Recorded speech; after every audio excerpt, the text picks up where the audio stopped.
वर्ष 1960 यानी 1960 के दशक में भारत के पूर्व प्रधानमंत्री स्वर्गीय श्री लाल बहादुर शास्त्री जी की देखरेख और डॉक्टर एम एस स्वामीनाथन की अगुवाई में हरित क्रांति को देश भर में लागू किया।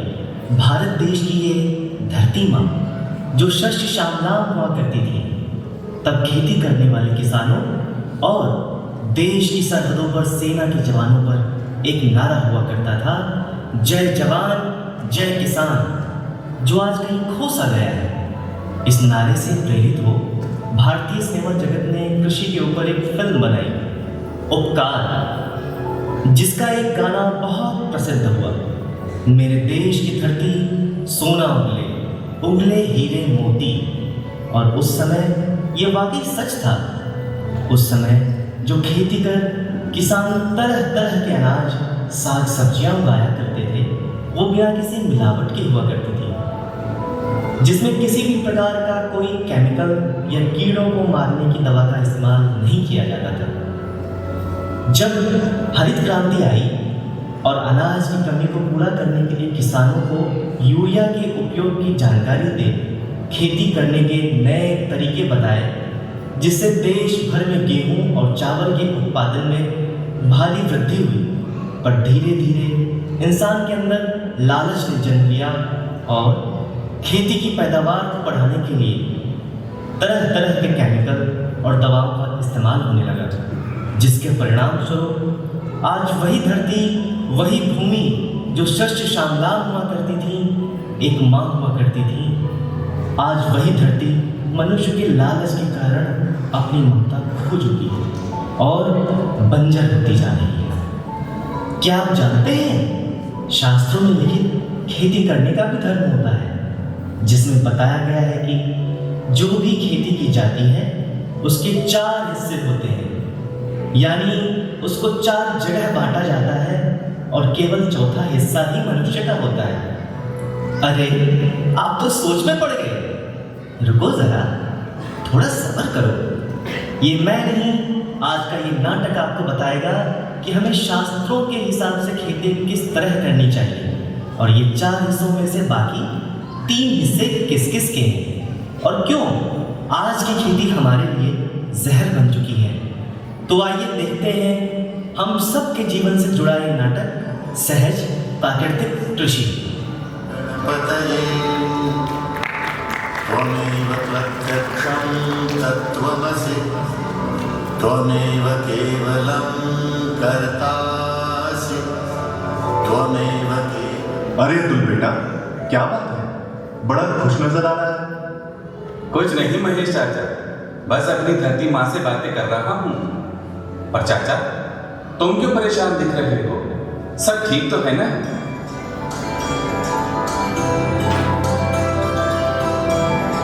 आप बताओ महेश चाचा, क्या बात है, क्यों परेशान दिख रहे हो? क्या बताऊं बेटा, अब तो हर समय चिंता लगी रहती है, भूखों मरने की नौबत आ गई है। ऐसा क्यों बोल रहे हो चाचा? अब तो आपका बेटा शहर जाने लगा है कॉलेज में पढ़ाई करने। पढ़ लिख कर शहर में नौकरी करेगा तो आपकी चिंता तो खत्म हो जाएगी। उसकी नौकरी से पहले ही मेरा दम निकल जाएगा। देख रहा है मेरे खेत को?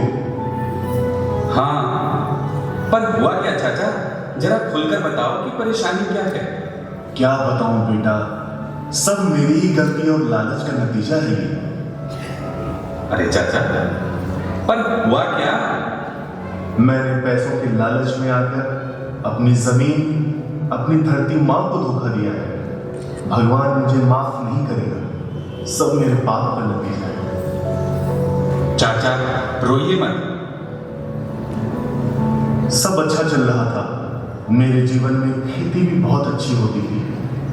कुछ साल पहले एक दिन मुझे एक कंपनी वाले ने बताया कि अगर मैं उनकी कंपनी की दवा अपने खेत में डालूंगा तो मेरी खेती और ज्यादा होगी, मुझे और ज्यादा मुनाफा होगा, मुझे बहुत सारे पैसे मिलेंगे। और मैंने उनकी बातों में आकर दवा इस्तेमाल करनी शुरू कर दी। मेरी पैदावार 1.5 गुना बढ़ गई, मुझे अच्छे पैसे मिलने लगे। वो पैसा देख मेरे अंदर और लालच आ गया। मुझे लगा कि अब मैं अपने बेटे को शहर के अच्छे कॉलेज में पढ़ा सकूंगा, उसके सारे सपने पूरे करूंगा और मैंने दवा का इस्तेमाल अपनी जमीन पर और ज्यादा करना शुरू कर दिया। धीरे धीरे फसल दोगुना बढ़ गई। चाचा मैं कुछ समझा नहीं, फिर परेशानी क्या है?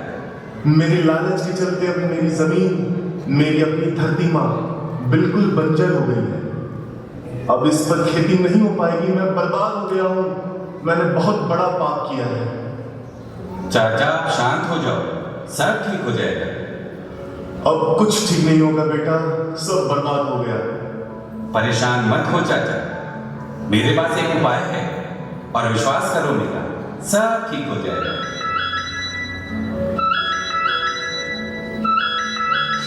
एक मिनट, ये राहुल का फोन आ रहा है। हेलो, हाँ बेटा क्या हुआ?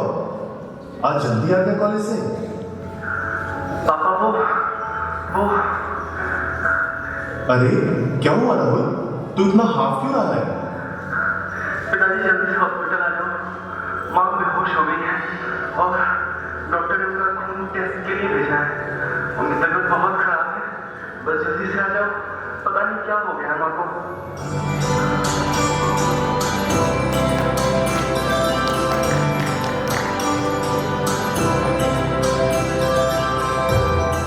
डॉक्टर साहब क्या हुआ सुनीता को, सब ठीक तो है ना?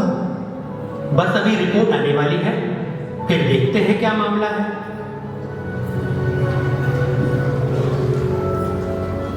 ओह, जिसका डर था वही निकला। मैं समझा नहीं, डॉक्टर साहब क्या हुआ सुनीता को? दरअसल सुनीता जी की स्किन पर एक अलग तरह के काले रंग के धब्बे देखकर मुझे उनका खून जांच के लिए भेजना पड़ा, जो स्किन कैंसर की शुरू होने की निशानी है। पर मुझे ये नहीं समझ आ रहा वो ऐसा क्या इस्तेमाल कर रही थी कि ये कैंसर के लक्षण आ रहे हैं। हमारे घर में तो ऐसा कुछ नहीं आता बाजार से, और ना ही हम कुछ ऐसा खाते हैं। राहुल ये बताओ, कोई दवा तो नहीं खाते सुनीता जी? डॉक्टर साहब, माँ कोई दवाई नहीं खाती, पर खेतों में जाकर दवा का छिड़काव जरूर करती है पिताजी के साथ। हाँ डॉक्टर साहब, सुनीता मेरे साथ खेतों में दवा का छिड़काव करवाती है, और एक दिन वो बोल भी रही थी कि उसको चक्कर आ रहे हैं, तो मुझे लगा कि धूप की वजह से चक्कर आ रहे होंगे। राहुल जरा वो दवा लेकर आना।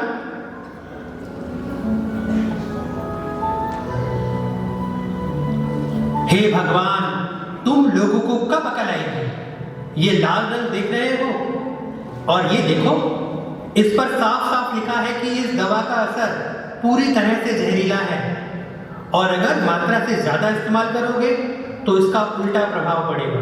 पर दुकानदार ने मुझे यही बोतल दी थी। अरे चाचा, तुमने दुकानदार को बोला होगा कि ज्यादा असर वाली दवा दे दो। हाँ, मैंने ही बोला था उसको, ताकि फसल ज्यादा हो। बस यही प्रॉब्लम है तुम्हारी।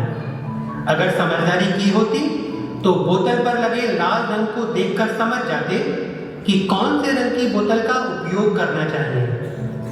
चाहे हम इंसानों की एंटीबायोटिक दवा हो या खेती में इस्तेमाल होने वाली कीटनाशक दवा, सब पर लगे अलग अलग रंगों के डॉट्स या लेबल उनके प्रभाव को दर्शाते हैं।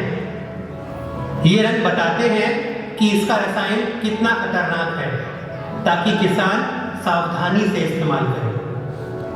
जैसे लाल रंग, ये अत्यंत विषैला होता है और इसका इस्तेमाल हाथों में ग्लव्स और मुंह पर मास्क लगाकर उचित मात्रा में ही करना चाहिए। पीला रंग उच्च विषैला यानी हाईली टॉक्सिक होता है और इसका इस्तेमाल भी सावधानी से किया जाना चाहिए।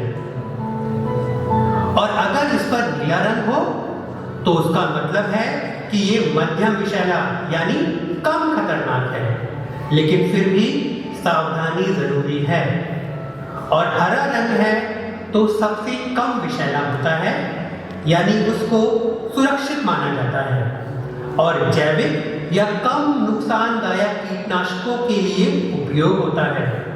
और इन सब दवाओं का उपयोग करते समय सुरक्षा के लिए दस्ताने और मुंह पर मास्क लगाना जरूरी होता है। इसीलिए ही इसे बच्चों व पशुओं से दूर रखते हैं। इनके गलत इस्तेमाल का ही परिणाम सुनीता जी के सामने आया है। अब सुनीता जी को घर ले जाओ, और हाँ ध्यान रखना, अब ये बिल्कुल भी इस दवा के संपर्क में ना आए, वरना कुछ भी हो सकता है। मैं दवा लिख रहा हूँ, उसको समय पर देते रहना। 1 महीने बाद फिर से खून की जांच करनी होगी। और हाँ महेश, कल तुम भी आकर अपने खून की जांच करवाना, भूलना मत। अब आप ही बताइए, इसमें किसका दोष है? उस किसान के अंदर जन्मे उस लालच का, जिसके कारण खेती में बिना सही जानकारी के केमिकल्स और तरह तरह की दवाएं इस्तेमाल हो रही हैं, या उन ठेकेदारों का जो किसान से अनाज खरीदकर बड़े दामों में आम जनता तक पहुंचाते हैं, या हमारा जो हम उस अनाज को खा रहे हैं, क्योंकि जो अनाज किसान उगा रहा है वो गांव से निकलकर शहरों तक आ रहा है और हम सब उसको खा रहे हैं और बीमार हो रहे हैं। जबकि अधिकतर किसान खुद अब कैंसर जैसे भयंकर बीमारी की चपेट में आ रहे हैं। ये नतीजा आप सब ने देख ही लिया। जबकि हमारी सरकार समय समय पर योजनाएं निकालती हैं और किसानों को जागरूक करती है, पर क्या सभी किसान उसका फायदा उठा रहे हैं? आइए देखते हैं कि अब महेश क्या सोच रहा है। ये सब मेरी ही गलती है, मेरे ही पाप है जो आज सुनीता की ये हालत हो गई है। और अब मुझे भी अपनी जांच करवानी पड़ेगी। पता नहीं अब हमारा कितना जीवन बचा हुआ है। पापा, ऐसा क्यों बोल रहे हो? सब ठीक हो जाएगा। नहीं बेटा, अब जो बोया है उसको काटना तो पड़ेगा ही ना। ये सब मेरे ही लालच का नतीजा है। अरे चाचा, ये अच्छा हुआ कि शुरुआत में ही बीमारी पकड़ में आ गई। चिंता मत करो, चाची जल्दी ठीक हो जाएगी। मुझे समझ आ गया, लेकिन अब मैं गलती नहीं करूंगा। अतुल बेटा, तुम बता रहे थे कोई उपाय है तुम्हारे पास खेती को सही करने का, वही बताओ मुझे अब। हाँ चाचा, पर ये उपाय आपको अकेले नहीं, गांव के सभी किसानों को समझाना पड़ेगा, वरना हमारे इस गांव में भी पंजाब जैसा हाल हो जाएगा। मैं समझा नहीं। पंजाब जैसा? भाई जरा खुलकर बताओ। अभी नहीं चाचा, कल सुबह चौपाल पर सबको इकट्ठा करो और सरपंच जी को भी बोलो आने के लिए। वहां सबके सामने ये बात करेंगे ताकि सभी किसानों की जिंदगी को भी बचाया जा सके, क्योंकि किसान केमिकल और दवा इस्तेमाल करके फसल को शहरों में बेचता है। वो थोड़े ज्यादा पैसे के लिए अपना फायदा तो कर लेता है, पर शहरों के साथ साथ वो खुद अपने जीवन से भी खेल रहा है। बेटा, ये बात तो तुमने बिल्कुल सच कही। सच में ये बहुत बड़ा पाप हो गया हमसे। ये सब मेरी करनी का नतीजा है। ना मैं लालच में आता और न ही मेरी करनी वापस सुनीता के ऊपर पड़ती। हे भगवान, मुझे माफ कर दो और सुनीता को ठीक कर दो। घबराओ नहीं चाचा, सब ठीक हो जाएगा। कल सुबह सबको बुलाओ, फिर बात करते हैं।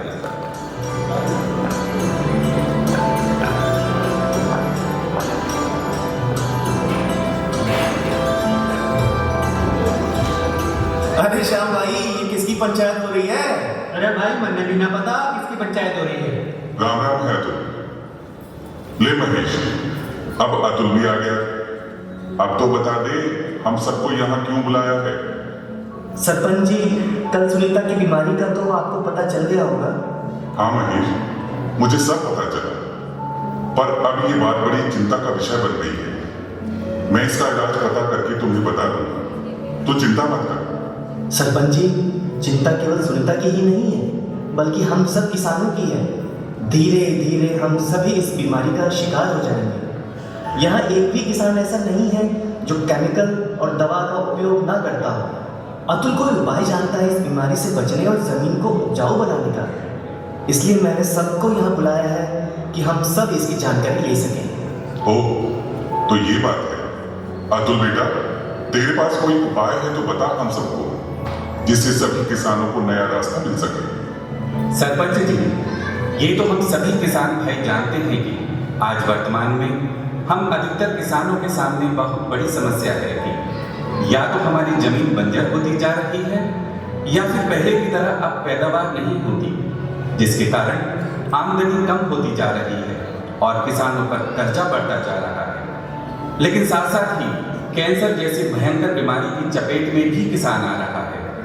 आपको पता है कि पंजाब के एक क्षेत्र में कीटनाशक दवा और केमिकल का अत्यधिक उपयोग हो रहा है, जिसके कारण लगभग 70 से 80% किसान और उसके परिवार के लोग कैंसर की बीमारी से जूझ रहे हैं। और सरकार ने समस्या को देखते हुए उनके इलाज के लिए एक कैंसर स्पेशल ट्रेन जो पंजाब से राजस्थान बीकानेर के लिए चला रखी है, जिसमें किसान वहां जाकर अपनी बीमारी का इलाज करवाते हैं। हाँ भाई, ये बात तो बिल्कुल सही है, पर करे क्या? तेरे पास कोई समाधान है तो बता, क्योंकि अब बिना दवा की खेती भी तो नहीं होती, क्योंकि जमीन भी बंजर जैसे होती जा रही है। सबसे पहले हमें ये समझना होगा कि हमारे वेद शास्त्रों में खेती करने के भी नियम बताए गए हैं, पर क्या हम उनका पालन करते हैं? जिस तरह ये सृष्टि 5 तत्वों से बनी है, ठीक उसी प्रकार हम जो खेती करते हैं वो भी 5 तत्वों पर होती है, और किसी एक तत्व के खराब होने पर हमारे शरीर की तरह खेती भी खराब हो जाती है। आज खेती में तरह तरह के केमिकल और पेस्टिसाइड दवाओं का इस्तेमाल हो रहा है, जो जहर बन मानव जाति को धीरे धीरे खत्म कर रहा है। तरह तरह की लाइलाज कैंसर जैसी बीमारियां हो रही हैं। शास्त्रों में वर्णित खेती करने का भी धर्म होता है, जिसमें जो भी खेती की जाती है उसके 4 हिस्से होते हैं। 4 हिस्से? अतुल जरा खुलकर बताओ इन 4 हिस्सों के बारे में।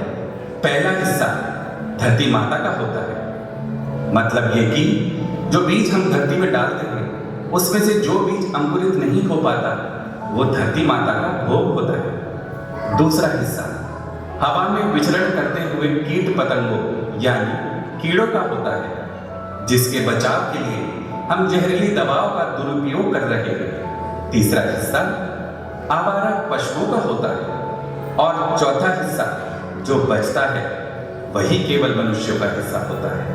अरे अतुल, ये धर्म कर्म मत सिखा, ये बता कि बीमारी और बंजर भूमि को कैसे ठीक करें। अरे मैं तो ये कह रहा हूँ कि चौथा हिस्सा भी क्यों लेना है, वो भी दान कर दो, हम वैसे ही भूखे मर जाएंगे। सही बोल रहे हो चाचा। जब कुछ साल पहले मेरे पिताजी को कैंसर हुआ था, तब मैंने शहर जाकर उसके बारे में पूरी जानकारी ली, और तब मुझे सारी बातें समझ में आई। जानते हो चाचा कि हम किसानों ने ज्यादा पैदावार और ज्यादा कमाई के चक्कर में आकर अपने स्वार्थ और लालच के चलते ज्यादा पैदावार के लिए केमिकल्स और दवाओं का इस्तेमाल करना शुरू कर दिया, जिसके चलते धीरे धीरे धरती के अंदर जो ऑर्गेनिक कार्बन होता है वो खत्म हो गया और हमारी धरती माँ बंजर हो गई। ये सब तरह तरह के केमिकल्स और दवाओं का प्रभाव है, जो जहर बनकर किसान और धरती को खा रहा है, और आज उसी के कारण उसका दुष्परिणाम देखना पड़ रहा है। ये बीमारियां अब केवल शहरों में ही नहीं, किसानों और उनके परिवार में भी आ गई है। प्रकृति अपना चक्र पूरा करती है चाचा। हम जो प्रकृति को दे रहे हैं वही घूमकर हमारे पास वापस आ रहा है। बेटा, पर अब हम करें क्या, ये बताओ। पहले तो हम सबको खेती करने की पूरी जानकारी लेनी होगी, जिसमें सबसे पहले हमें अपनी जमीन को बंजर हो चुकी है उसको उपजाऊ बनाना होगा, जिसके लिए हम सबको सहज प्राकृतिक कृषि अपनाकर यह कार्य करना पड़ेगा। और जब हमारी कृषि प्राकृतिक हो जाएगी तो किसान के साथ साथ पूरी मानव जाति की सुरक्षा हो जाएगी। सहज प्राकृतिक कृषि ये क्या है? अरे दाऊ, देखा जाए तो जमीन को उपजाऊ होने के लिए कम से कम 3 साल लगेंगे, पर ये अगर समय कम करना है और जल्दी रिजल्ट देखना है तो परम पूज्य माता जी श्री निर्मला देवी जी ने वर्ष 1970 में सहयोग ध्यान शुरू किया था, जिसके द्वारा मनुष्य के अंदर कुंडली शक्ति जागृत होकर मनुष्य को एक नया आयाम प्रदान करती है। हमारे अंदर से चैतन्य का प्रवाह शुरू हो जाता है और फिर हम अपने उस प्रवाह यानी चैतन्य से अपनी इस बंजर भूमि को उपजाऊ बना सकते हैं। एक बात और सरपंच जी, ध्यान करने से हमारे सूक्ष्म तंत्र पर भी असर होता है, जिससे हमारी बीमारियां भी ठीक हो जाती हैं। मतलब कुंडली जागरण के बाद जब हम ध्यान करते हैं तो मनुष्य के अंदर की 3 नाड़ियां और 7 चक्र स्वयं भी ठीक होने लगते हैं और हमारी अधिकतर बीमारियां भी ठीक हो जाती हैं। भाई अतुल, ये तो बड़ी अच्छी बात बताई तूने। पर ये सब होगा कैसे? श्री माता जी के सामने एक दिया जलाकर और एक गिलास में पानी भरकर रख दो और कुछ समय के लिए उनका ध्यान करो और फिर वो पानी रात भर उनके सामने रखा रहने दो। वही पानी सुबह तक चैतन्यित हो जाएगा, तब उसका इस्तेमाल अपनी जमीन और खेती में करके हम यह कार्य कर सकते हैं। पर बेटा, आजकल तो खेती करने में भी खर्चा बहुत बढ़ गया है। पिछला जो कर्जा लिया था वो भी नहीं दे पाए, क्योंकि फसल की कीमत भी बाजार में अब नहीं मिलती। उसका क्या करें? देखो तब आज से 50 साल पहले क्या होता था। किसान अपनी खेती के लिए खुद मेहनत करके प्राकृतिक खाद बनाता था, जिसके लिए वो देसी गाय के गोबर का इस्तेमाल करता था। पर अब वो मेहनत कोई नहीं करता, बस कम समय और कम मेहनत से ज्यादा मुनाफा कैसे कमाएं, सब यही सोच रहे थे।